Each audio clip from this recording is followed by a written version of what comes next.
In the mid-90s, Gary Sinise was one of the most respected actors in the world. After his Oscar-nominated performance as Lieutenant Dan in Forrest Gump, he was set for a decades-long run as a Hollywood leading man.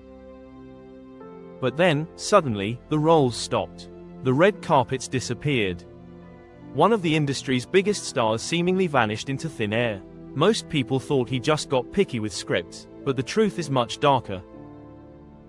Gary Sinise didn't leave Hollywood because his career slowed down.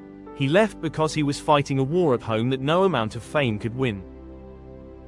Before he was a movie star, Gary was a theater actor and co-founder of Chicago's renowned Steppenwolf Theater Company.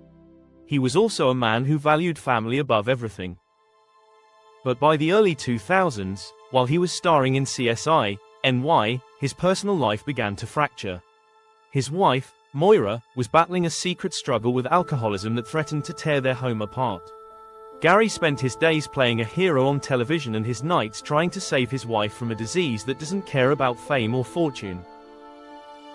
He began turning down massive movie roles just to be home, but in 2018, the universe dealt a double blow that would change his life forever.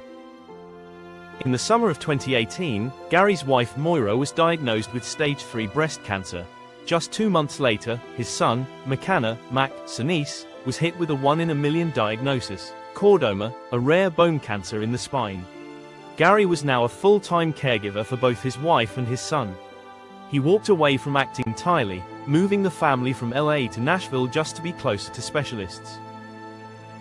For the man who once had a trailer on every major movie lot, Gary's new reality was a cramped hospital plastic chair, where he spent 18 hours a day watching his son's vitals. He stopped looking at scripts and started looking at medical charts, putting every dollar and every hour into finding a miracle for Mac.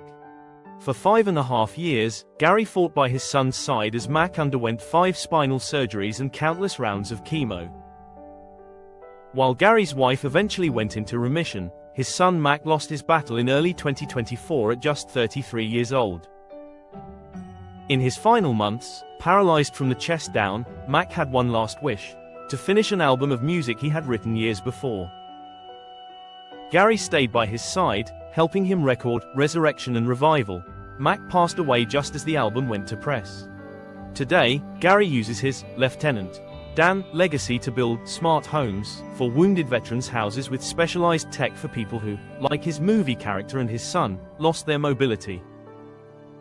He didn't just play a hero, he became one in the quiet moments when the world wasn't watching. Gary Sinise proves that the greatest roles aren't found in a script, but in the sacrifices we make for the people we love.